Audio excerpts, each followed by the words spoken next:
Gas. Greetings. Yes, yes, yes. Yep, yep, yep. How's everybody doing out there in the land that listen to me participate? Man, we're going to come up with already, we're popping in on that connective vibe. We're going to go on the connective vibe today again. Man, I'm glad for everybody that listened to the first episode when we got on the importance of meditation. I'm having these questions about meditation, many coming back to it, many finding it for the first time. I have another came, and many who said they have a hard time with it, and just trying to say, and reiterate, if you have a hard time for something, it's worth it, because that means you gotta gas up, you gotta get after yourself to do it. Anything that's easy street, easy peasy, and we're living in a generation we've been primed for easy peasy, instant gratification. Go stick it in the microwave when before it had to be cooked. Go get a cold TV dinner and put it in the microwave, or something that's quick and fast. Or just not distant ancestors, not too distant ancestors, cook things from scratch, origination. So we have to get a lot of that back. We're not chasing the future. The future's coming back to us. Hear that? We're not chasing the future. The future's revisiting us. Well, take that leap. Next level stuff right there, what I said. Ooh wee. Spread it. Connected vibes. We're not trying to divide. We're trying to not divide and conquer. We're trying to multiply and add to ourselves and be a connective, folks. So in the connective vibe, I just wanted to talk about this. We talked about the first connected vibe about the torturing thoughts. So I have a question for you. Many of you have have jobs. You know the jobs. One of the things they have, you go through training, especially when you get hired. They have the human resource training. You have HR, human resources. So my quip, if I can call it a quip, is that the correct word? I'm going to say this: with your torturing of yourself. Have you ever filed a complaint with the Human Resources Service? And you go, what are you talking about? The Human Resources Service within. Have you filed a complaint on them? How? You torture yourself daily if you don't make those changes necessary.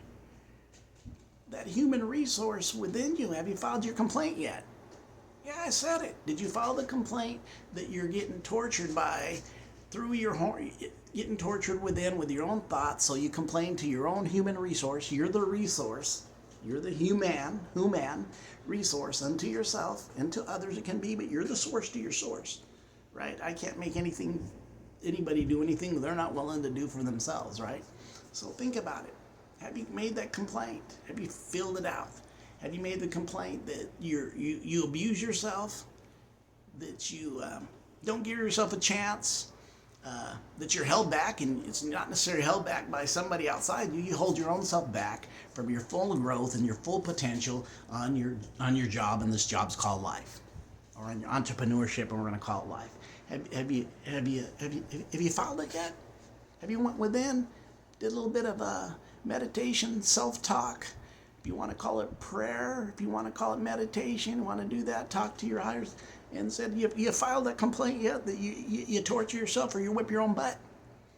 That you hold yourself back from your full potential because you won't exercise your fullness within, because you'll hold yourself back and allow your disorder within you by letting your emotions and your ego run the show instead of your higher self to your lower self, and working in contrast connection order, where you can operate fully in the full potential you have, that you won't hold you back, and then, or that you whip your butt so bad that you could have had an opportunity and you won't walk through the opportunity because through your emotional warship you went through, the waves went like this and went like this, and your ups and downs, here we go again, ups and downs, whip and tail again. Got it whipped again by your own thinking, that you could have got yourself in order and allowed yourself to walk in places that are always comfortable, but then see that which takes place that fulfills you and does the opposite of what you thought it would do through the ego-driven mind and your lack of hope in yourself. taking responsibility. Quit making excuses. You keep lying to yourself. We did it. I did it. Let's be honest. We're honest here. We uncover. It's not what they do. We're uncovering what we do within. So you think about it. You get connected to that ego, and that ego goes, hey, yeah, I'm in charge. I'm the boss man. And then what's it do? It refers to you immediately to go emotional. And what's emotional do? The waves pound in and they go out and they go out. Nothing's stable in it. You can't stand on it, right? It's going to, your emotions are like waves. They go like this. They can go up and down immediately, up and down immediately. Meant to serve you when you operate them well, and they're beautiful when you do. When you let your emotions, but when they get out of order through ego and they become your default instead of something that serves you later, instead of your servant that you use because you're stable within who you really are and your order of self, right? You're operating from your higher mindset. Then it's okay for it to serve you. But when it doesn't, because you tortured yourself, right? So you need to go. You've been abused by your boss, and then you go to the HR, file the complaint. I've been abused by my boss. I don't get the opportunities others have because I've been abused by my boss. He doesn't give me the opportunity. Then you kind of file the thing, and then it comes back to your higher self, and it says, "That's not your boss."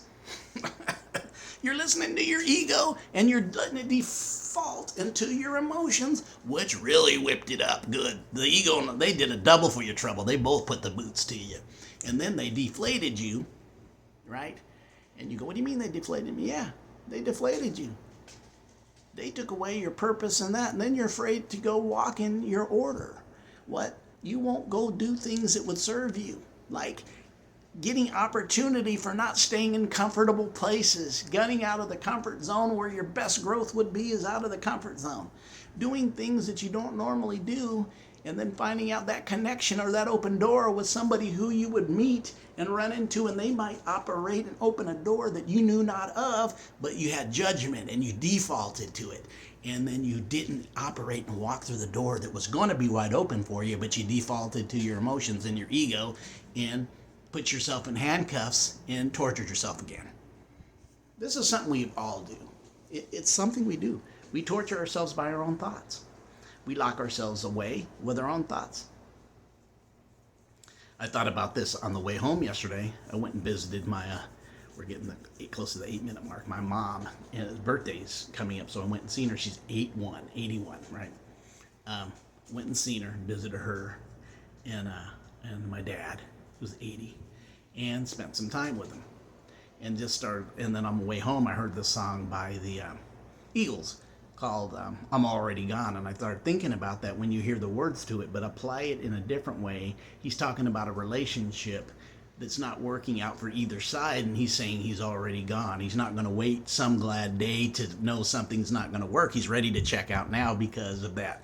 And this is kind of what applies to what we need to do. We don't need to have that dictate to us that takes us out of our and when I say that, I have a story from not long ago that a place that I was invited to go that I normally don't go because of what it is, and I won't go into depth of what it is, but I usually don't like to go there because of what it is and what it kind of stands for.